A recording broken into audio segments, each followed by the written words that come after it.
నమస్తే, నేను మీ కుప్ప పద్మిని. ఇన్నాళ్ళు మీ సపోర్ట్ ని నాకు అందిస్తూ, మీ ప్రేమని నాకు అందిస్తున్న ప్రతి ఒక్కరికి కృతజ్ఞతలు.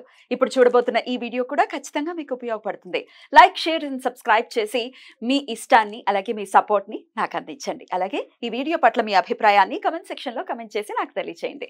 నమస్తే, వెల్కమ్ టు అవర్ ఛానల్. నేను పద్మిని. ప్రస్తుతంతో పాటు ప్రముఖ ఆధ్యాత్మికవేత్త, నారీసేన ఫౌండర్, దత్త ఉపాసకురాలు శ్రీమతి లతా దత్త గారు మనతో పాటు ఉన్నారు. మాట్లాడదాం. నమస్తే అక్క. జై గురుదత్తారా. మనిషి ఆయు అంతకంతకి తగ్గిపోతూనే వస్తుంది. యాక్చువల్గా అయితే 120 సంవత్సరాలు బతకాల్సినటువంటి మనిషి, దానికి తగ్గట్టుగానే ఈ గ్రహ స్థితులు కూడా ఏవైతే గ్రహచారం ఏదైతే ఉంటుందో, ఒక్కొక్క గ్రహం ఇన్ని ఏళ్ళు మొత్తం అన్ని కంప్లీట్ చేసుకుంటే 120 years అయిపోతాయి. అయితే ఇప్పుడు మహా బతికితే 60 ఏళ్ళు కదా, అంతే. పుట్టుకుమన్నమే, ఇంకా తొందరగా రమ్మంటే వెళ్ళిపోవడమే. ఇప్పుడు వయసుతో సంబంధం లేకుండా అయిపోయింది. అయితే ఈ 50-60 years లో కూడా మేజర్ గా మనకి అంటే ఏ గ్రహంతో స్టార్ట్ అవుతుంది అనేది తెలియదు, కానీ కొన్ని గ్రహాలు ఖచ్చితంగా టచ్ చేసేటటువంటి పరిస్థితి ఉంటుంది మన జీవితంలో. రవి, కుజుడు, తర్వాత శుక్రుడు కొంతమందికి మరి రవి నక్షత్రం అయితే ఎప్పుడో చాలా లాస్ట్ కి వస్తుంది. అవును, మీకైతే ముందే వచ్చేస్తుంది. శుక్ర నక్షత్రం అయితే ముందే వచ్చేస్తుంది. ఇట్లా రకరకాలు ఉంటాయి. కానీ మేజర్ ప్లానెట్స్ గురించి మాట్లాడుకుంటే రూల్ చేసేటటువంటి ఈ రవి, చంద్ర, కుజ, ఈ కొన్ని ప్లానెట్స్ ని వాటిని బలోపేతం చేసుకోవాలంటే ఏం చేయాల్సి ఉంటుంది? చాలా చక్కటి ప్రశ్న అడిగావు పద్మిని. అయితే అందరం కూడా మేము ఆ రెమెడీ చేస్తాం, ఈ రెమెడీ చేస్తాం అంటే పరిగెడతాం, చేస్తున్నాం, ఫలించట్లేదు అనటానికి ఆన్సర్ ఇది ఏంటి అంటే, ఇది బాగా మాట్లాడతారు అక్క. మేము బోల్డ్ అని చేస్తాం, యూజ్లెస్, మీరు చెప్పేవన్నీ వేస్ట్, చాలా అద్భుతంగా కమెంట్స్ చేసేస్తుంటారు. సరే పోనీ నీకు తెలిసినవేవో 10 చెప్పు. అంతే, పనికొచ్చేవి. నువ్వు అన్నట్టు పనికొచ్చేవి, పని చేసేవి. పనికిరానివి ఎవరికి అవసరం లేదు, ఎవరు చూడరు. అయితే నేనేం చెప్తానంటే, అన్ని చేసే ముందుగా సూర్యుడు అంటే ఎవరు? తండ్రి.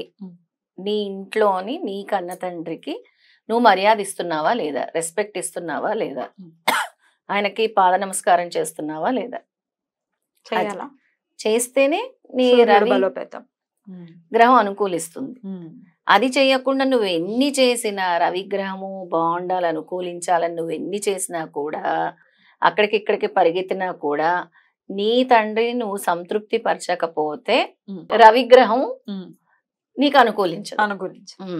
మేము పూజలు చేస్తామండి, లేకపోతే స్వామికి ప్రతిరోజు అర్ఘ్యం ఇచ్చేస్తున్నామండి, ఇంట్లో తండ్రిని తిడుతున్నామంటే కుదరదు. ఈ రోజు నేను చెప్పేవన్నీ అవే పద్మిని. బేసిక్ ప్రాక్టికల్ గా నీ ఇంట్లో నువ్వు ఫస్ట్ ఇవి చెయ్యకుండా నువ్వు ఎక్కడికి పరిగెత్తినా కూడా జరగదు అని చెప్తున్నాను.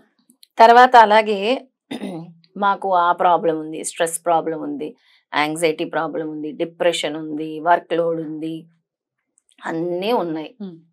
చంద్రుడు ఎవరు? కన్న తల్లి. ఇవన్నీ వస్తున్నాయి కదా.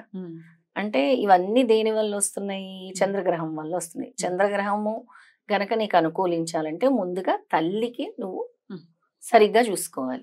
వృద్ధాశ్రమాల్లో పడేయడం కాదు, అంతే కదా. వృద్ధాశ్రమంలో పడేసి నేను ఆ రెమెడీ చేస్తా, ఈ రెమెడీ చేస్తాను, నాకు అవ్వట్లేదు, నాకు డబ్బు రావట్లేదు, లేదంటే ఇంకేదో నేను అనుకుంటున్నవి కోట్లు రావట్లేదు. మనం పెద్దవాళ్ళం అవుతాం కదా. ముందు నీ కన్న తల్లిని నువ్వు సంతృప్తి పరిస్తే, నీ కన్న తల్లిని నువ్వు బాగా చూసుకుంటే, అప్పుడు నీకు చంద్రగ్రహం అనుకూలిస్తుంది. ఇది ఖచ్చితంగా చేసి చూడమని చెప్తున్నాను నేను. ప్రాక్టికల్ గా చెప్తాం కాదు, క్లియర్ అవుతాయి. అన్ని డిప్రెషన్లు అన్ని కూడా తగ్గుతాయి. చేయండి, కన్నతల్లికి పూజ చేయండి, కన్నతల్లిని ప్రేమగా చూసుకోండి, కన్నతల్లికి ఏం కావాలో కల్పించండి. వృద్ధాప్యంలో చిన్నపిల్లల్లాగా అవుతారు కదా, విసుక్కోకండి. రేపు పొద్దున్న మీకు అదే వస్తుంది అందరికీ వస్తుంది. తర్వాత కుజగ్రహం, అన్నదమ్ములు, అక్క చెల్లెళ్ళు, ఆప్యాయత, రిలేషన్. కుజగ్రహం ఎలా బలపడుతుంది? అవునా? దాంతో రిలేటెడ్ అంటే రిలేషన్స్ అంటే బ్రదర్ రిలేషన్, సిస్టర్ రిలేషన్. ఈ రిలేషన్షిప్ గురించి కుజగ్రహం అనుకూలత అన్నమాట. ఎప్పుడైతే నువ్వు సరిగ్గా ఉండవో, అంటే నీ అన్నదమ్ములతో ఒక ఇంట్లోనే ఉండి సరిగ్గా పడదు వాళ్ళకి. కొంతమంది మా పెళ్లిళ్ళు అయిన తర్వాత విడిపోతుంటారు, మాట్లాడుకోరు. బలగన్ సినిమాయే సాక్ష్యం, అంతే కదా. ఇక్కడ ఈ గ్రహం కూడా కోరుకునేది అదే, ఆ రిలేషన్. అనేది బాగుండాలి. అంటే సఖ్యత అనేది ఉండాలి నీ ఫ్యామిలీ బాండింగ్ లో, నీ బ్రదర్స్ బాండింగ్ లో అనేది. ఆ రిలేషన్షిప్ ని కరెక్ట్ గా చూసుకోండి. మిమ్మల్ని చూసే కదా మీ పిల్లలు నెక్స్ట్ జనరేషన్స్ కూడా ఫాలో అవుతారు. అలా చేస్తే కుజగ్రహం తప్పకుండా అనుకూలిస్తుంది. కుజుడు ఇంకొకరిని కూడా ఈ పోలీసుల్ని కూడా రిప్రజెంట్ చేస్తుంది. పోలీసులకు కూడా మీరు సేవ చేయొచ్చు. కుజుడు తిడతారు చాలా సర్వసాధారణంగా పోలీసులు పాపం చాలా తిట్లు తింటూ ఉంటారు. చాలా మంది మంచి వాళ్ళు కూడా ఉంటారు. They are very good people in police department. చాలా మంది సర్వీస్ ఓరియంటెడ్. అందరినీ ఒక తాటి మీద తెచ్చేసి తిట్టేయడం కరెక్ట్ కాదు కదా. కాదు. అలాగే అన్ని రకాల అలాగే కుజుడికి సంబంధించి fire safety department, fire services వాళ్ళను కూడా బాగా చూసుకుంటే చాలా మంచిది అన్నమాట. రెస్పెక్ట్ చేయడం, చూడడం అంటే రెస్పెక్ట్ ఇవ్వడం, అంతే, రెస్పెక్ట్ ఇవ్వటం. తర్వాత గురువులు అందరూ కూడా గురువుల్ని నిందిస్తూ ఉంటారు. గురుగ్రహం అనుకూలించాలంటే ఫస్ట్ నువ్వు చదువుకున్న స్కూల్ టీచర్స్ నుంచి మరవకూడదు. నెక్స్ట్ నువ్వు ఎవరైతే గురువుగా అంటున్నావో ఎప్పుడు కూడా జీవితంలో మరవకూడదు, వాళ్ళని నిందించకూడదు. తెలుసో తెలియకో ఏ గురువుని కూడా నిందించకూడదు, దైవాన్ని నిందించకూడదు, గురు నింద దైవ నింద చేయకూడదు. ఆ రెస్పెక్ట్ అనేది చాలా ఇంపార్టెంట్. గురువుల్ని అన్నిటి నీకు నచ్చలేదు అనుకో, మౌనంగా ఉంటుంది. ఇంకా నివృత్తి కూడా లేదు. ఎటువంటి గురువు అయినా ఇప్పుడు ఆ గురువు తప్పు చేశాడు ఒప్పు చేశాడు నీకు తెలియదు. ఆయన చాలా మంచి పనులు కూడా చేసి ఉండొచ్చు. మనం చూసుకుంటే సత్యసాయిబాబా గురించి మంచి మాట్లాడతారు, అలాగే మాట్లాడతారు. షిరిడి సాయిబాబా గురించి మంచి మాట్లాడతారు, అలాగే మాట్లాడతారు. చెడు కూడా మాట్లాడుతూ ఉంటారు. అందరూ మాట్లాడుతూ ఉంటారు. కానీ వాళ్ళు ఏం చేశారు గురువులుగా అనేది మీరు చేయగలరా? అది చేయలేరు కదా. అందుకే ఎప్పుడు ఆల్వేస్ రెస్పెక్ట్ గురుస్. అప్పుడు గురుగ్రహం అనుకూలిస్తుంది. ఇక శుక్రగ్రహం ఆడపిల్లల్ని చక్కగా చూసుకోవాలి. ఇంట్లో ముందు నీ భార్య దగ్గర నుంచి మొదలు పెట్టాలి. ఎప్పుడైతే నీ భార్యను సంతోషంగా ఉంచుతావో, అలాగే నీ అక్క చెల్లెల్ని సంతోషంగా ఉంచుతావో, అప్పుడు శుక్రగ్రహం చక్కగా అనుకూలిస్తుంది. ఫస్ట్ నీ ఇంట్లో మీ భార్యను ఏడిపిస్తూ నేను అది చేశాను ఇది చేశాను రెమెడీస్ చేశాను అవ్వట్లేదు, మాకు ఈ శుక్రగ్రహం అనుకూలించట్లేదు అంటే అనుకూలించదు. ఫస్ట్ ఆడవాళ్ళని గౌరవించడం నేర్చుకోండి, స్త్రీల్ని పూజించడం నేర్చుకోండి, స్త్రీల్ని కూడా ఒక అమ్మవారి స్వరూపంగా భావించండి. అసలు స్త్రీలని మాట్లాడే విధానం చూస్తే ఇవాళ రేపు మనం చూస్తున్నాము, ఈ సోషల్ మీడియా చాలా వాస్ట్ గా పెరిగిపోయింది. చక్కగా వాళ్ళ టాలెంట్ ని ఎవరికి తోచిన రీతిలో వాళ్ళు చక్కగా దాన్ని ఎక్స్ప్లోర్ చేస్తున్నారు. Padmini, sorry to interrupt you, ఎక్కడో విన్నాను, ఏ ఆడదాన్ని ఒక ఐటమ్ అని మాట్లాడటం. ఏమనుకుంటున్నారు అసలు? అంటే ఒక ఐటమ్ అండి, అలా అంత నీచంగా మాట్లాడే అంటే స్థాయి కనిపిస్తోంది అంటే చాలు, స్క్రీన్ మీద కనిపిస్తోంది, లేకపోతే తను ఏదో తన టాలెంట్ ని ప్రూవ్ చేసుకుంటోంది అంటే ఏదో ఒకటి తెలియనివ్వండి తెలియకపోనివ్వండి ఎంత గలీజ్ మాటలు మాట్లాడతారంటే ఖచ్చితంగా కట్టి కుడిపేటటువంటి పరిస్థితి ఉంటుంది. ఖచ్చితంగా ఆడవాళ్ళు ఇంకా మరి ఘోరం. ఆడవాళ్ళు కూడా అనటం బుద్ధి ఉండక్కర్లేదా? మన సాటి స్త్రీయే కదా. ఎప్పుడైతే స్త్రీలని ఇలాగా దూషిస్తారో తోలనాడతారో అంటే చాలా అసలు కొన్ని కుటుంబాల్లో చూస్తాం అసలు రెస్పెక్ట్ ఇవ్వరు భార్యకి. చాలా మంది వాళ్ళు బాధపడుతూ ఉంటారు, ఇంతేనా లైఫ్, ఇంతే అసలు ఇలాగా. ఎప్పుడైతే ఆవిడ్ని మీరు గౌరవిస్తారో చక్కగా చూసుకుంటారో అప్పుడు మీకు అసలైన టైం స్టార్ట్ అవుతుంది. శుక్రగ్రహం అనేది మీకు అనుకూలిస్తుంది. నెక్స్ట్ శనిగ్రహం ఖచ్చితంగా మాట్లాడుకోవాలి.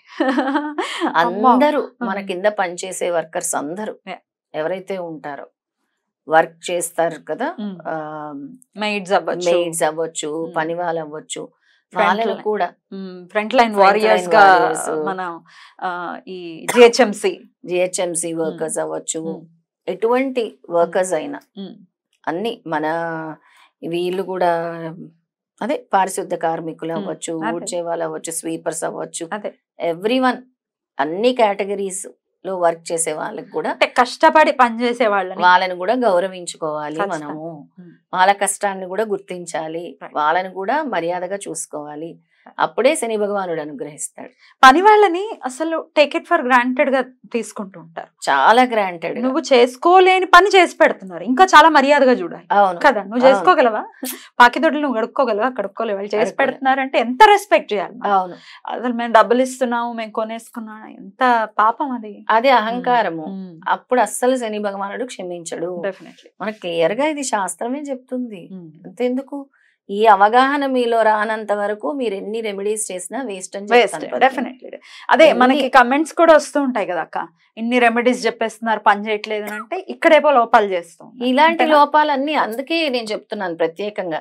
మేము అది చేసాం ఫలించట్లేదు, ఇది చేసాం ఫలించట్లేదు అని అంటే ముందు నీ ఇంటి నుంచే మొదలు పెట్టాలి. నిత్య దైనందిన జీవితంలో ఏ తప్పులు చేస్తున్నావు చూసి, ఏ తప్పులు చేస్తున్నాము, ముందు తల్లి తండ్రికి మించిన దైవం లేదు అసలు చెప్పాలి అని అంటే. ఎవరైతే తల్లి తండ్రిని వృద్ధాశ్రమాల్లో వదిలేస్తారో వాళ్ళు కుక్కతో సమానం అంట మన శాస్త్రం చెప్తుంది. ఎవరైతే తల్లి బాధపడతాయి ఇంకా వాటికి రెస్పెక్ట్ ఉంది, వీళ్ళకి ఈ రెస్పెక్ట్ కూడా ఉండదు ఉండకూడదు. ఇంకా అంటే ఆ మాట కూడా నేను అనలేకపోయాను. ఒక పశువు మాంసంతో సమానం అని అన్నారు, మాంసం ముద్ద. ఆ మాట కూడా నేను అనలేక అలా అన్నా. ఎవరైతే తల్లిదండ్రిని పూజ చేసి చక్కగా చూసుకుంటారో అశ్వమేధ యాగం చేసిన ఫలితం ఖచ్చితంగా వాళ్ళకి అన్ని భగవంతుడు ఇస్తాడు. రైట్ అక్క, చాలా బ్యూటిఫుల్ గా ఎక్స్ప్లెయిన్ చేస్తారు. డెఫినెట్ గా ఈ నిత్యదైన. So very much. నమస్తే. నమస్తే.